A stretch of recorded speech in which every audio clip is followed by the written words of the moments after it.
ابھی آج کل ایک مثال ہمیشہ میں غامدی صاحب کی دیتا ہوں. غامدی صاحب کی ایک سیریز چل رہی ہے کہ ان کی 23 چیزوں کے اعتراضات کے جوابات. اس میں ریسنٹلی انہوں نے ریکارڈنگ جو کروائی ہے وہ حضرت عیسیٰ علیہ السلام کے واپس آنے کے اوپر ہیں. انہوں نے اپنے دلائل دیے ہیں. تو کوشچن یہاں پر مفتی صاحب سوال یہ ہوتا ہے کہ یہ ہمارا عقیدہ ہے جس میں آپ نے ایک جگہ یہ بھی فرمایا کہ اس کے اوپر تو کفر کا بھی, اگر جو اس کو نہیں مانتا وہ کفر کا شبہ ہوتا ہے کبھی کبھی. تو اس میں ایک تو ان کا اپنا عقیدہ ہو گیا یہ غامدی صاحب کا جو ہے, لیکن ان کے ہزاروں کی تعداد میں جو فالوورز ہیں وہ, جیسے آپ نے ابھی بات کی کہ ایک عام آدمی جو ہے وہ 6 چیزوں پہ ایمان رکھتا ہے اور زیادہ علمی مباحث میں نہیں پڑا. لیکن آج کل کے انفارمیشن دور کے اندر جو ہے یہ چیزیں بہت تیزی سے اس طرح کی باتیں جو پھیلتی ہیں, جو ہزاروں لوگوں تک پہنچتی ہیں, اور اس کے اوپر وہ ایمان لے آتے ہیں وہ اپنی جہالت کی وجہ سے یا کم علمی کی وجہ سے. تو ایک تو آدمی کا اپنا عقیدہ ہے جو گمراہی کو پھیلا رہا ہے یا کفریہ نظریات کو پھیلا رہا ہے, لیکن دوسری طرف ایک مسلمان جو کہ پہلے مسلمان تھا لیکن ان کی بات سن کے اس نے جو اس چیز کو ایکسیپٹ کر لیا, تو وہ بھی گمراہی کے اندر داخل ہو گیا اپنی جہالت کی وجہ سے. دیکھیے خالد صاحب, ہم نے 6 چیزوں کا ذکر نہیں کیا, 6 کا لفظ ہی نہیں بولا.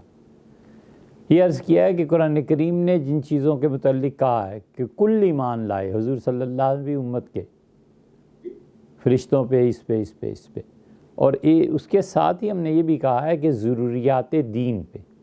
اب ایک قادیانی یہ کہتا ہے کہ میں اللہ کو مانتا ہوں, انبیاء علیہ السلام کو مانتا ہوں, کتابوں کو مانتا ہوں, فرشتوں کو مانتا ہوں, قیامت کو مانتا ہوں, تقدیر کو مانتا ہوں, یہ 6 چیزوں میں مانتا ہوں, لیکن میں حضور صلی اللہ علیہ وسلم کو آخری نبی نہیں مانتا. کوئی بھی کہتا ہے, کوئی بھی.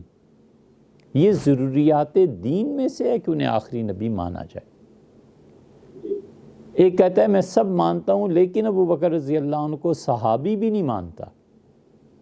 قرآن اسے صحابی کہتا ہے کہ نبی صلی اللہ علیہ وسلم نے جب اپنے ساتھی سے, اپنے صحابی سے کہا کہ ڈر نہیں, اللہ ہمارے ساتھ ہے, تو سیدنا ابو بکر رضی اللہ عنہ کی صحابیت کا اقرار کرنا یہ ضروریات دین میں سے ہے, ورنہ قرآن کا انکار لازم آئے گا, کفر ہو جائے گا.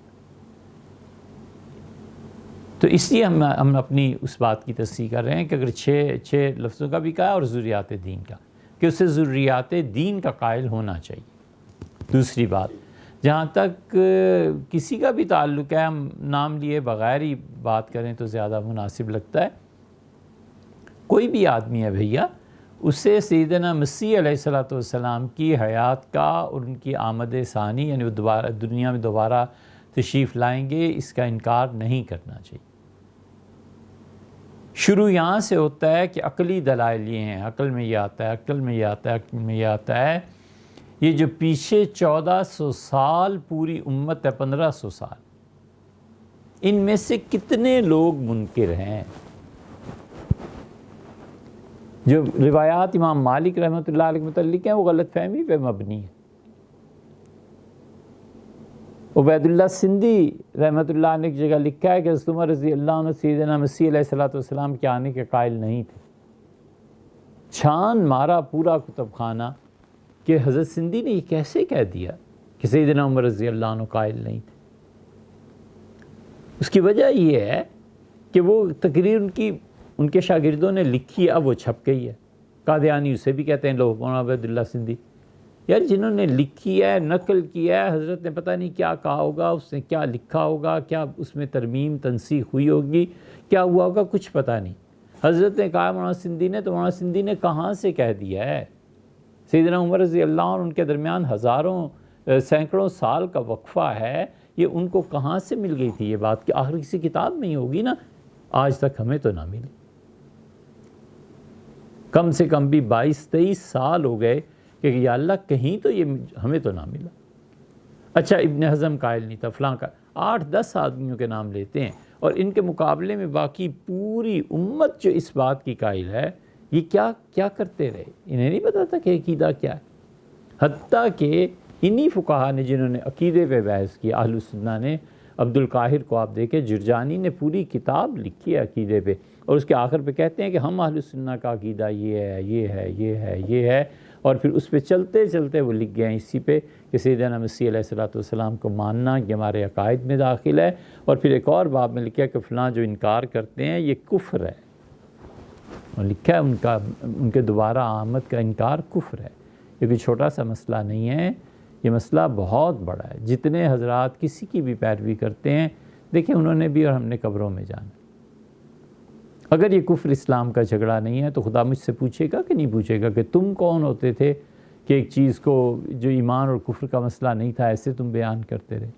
مجھ سے بھی پوچھے گا نا، مجھے بھی تو سوچنا ہے، اور انہیں بھی سوچنا ہے، ان سے بھی پوچھے گا، تو کوئی نہیں بچا سکے گا، کوئی نہیں بچا سکے گا۔ اس لیے جنہوں نے بھی سیدنا مسیح علیہ الصلوۃ والسلام کہ دوبارہ آنے پہ لکھا ہے، انہوں نے اللہ کی کتاب سے لے کر آخری زمانے تک کے لوگوں کے دلائل جمع کی۔ اب یہ کسی آدمی کا کہنا کہ میں افراد کو نہیں مانتا دین میں، ہم بھی ہیں اور وہ بھی تھے، یہ تو پھر امام ابو حنیفہ رحمۃ اللہ علیہ نے کہا تھا کہ انہوں نے، امام ابو حنیفہ رحمۃ اللہ علیہ تو بہت محتاط کا جملہ کہا، انہوں نے کہا اگر خدا کی کتاب سے کوئی مسئلہ ثابت ہوتا ہے تو علی الراس والعین میری سر آنکھوں پہ، اگر حضور صلی اللہ علیہ وسلم کی سنت سے ثابت ہوتا ہے تو علی الراس والعین میری سر آنکھوں پہ۔ فاذا جاءنی صحابہ رضی اللہ عنہ سے کوئی مسئلہ آتا ہے تو علی الراس والعین میری سر آنکھوں پہ۔ فاذا جاءنی التابعین، اور تابعین اگر کسی مسئلے کو بیان کریں تو ہم رجال ونحن رجال، وہ بھی مرد ہیں اور ہم بھی مرد۔ تو اس لیے یہ کہہ کے رد نہیں کیا جا سکتا کہ جس نے جو بھی لکھا ہے میری تحقیق، آپ کی تحقیق ٹھیک نہیں ہے بھیا، پیچھے پوری امت بیٹھی ہوئی ہے، اور امت کے وہ لوگ بیٹھے ہوئے ہیں جو مجددین تھے اپنے زمانے کے، دین کی تجدید کرنے کے لیے آئے تھے۔ شاہ ولی اللہ ہیں، حضرت مجدد الفسانی سرہندی ہیں، ابن تیمیہ ہیں، ابن قیم ہیں، ابن کثیر ہیں، ابن رجب ہیں، اوپر اور بھی چلے جائیں تو پیچھے امام ذہبی ہیں۔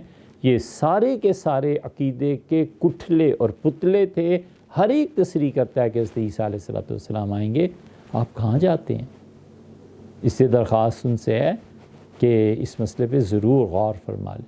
لیکن اگر وہ کہیں گے کہ ہم کسی آدمی کو نہیں مانتے امت میں سے، ہم کسی پچھلے آدمی کو نہیں مانتے، تو پھر اللہ ہی حافظ۔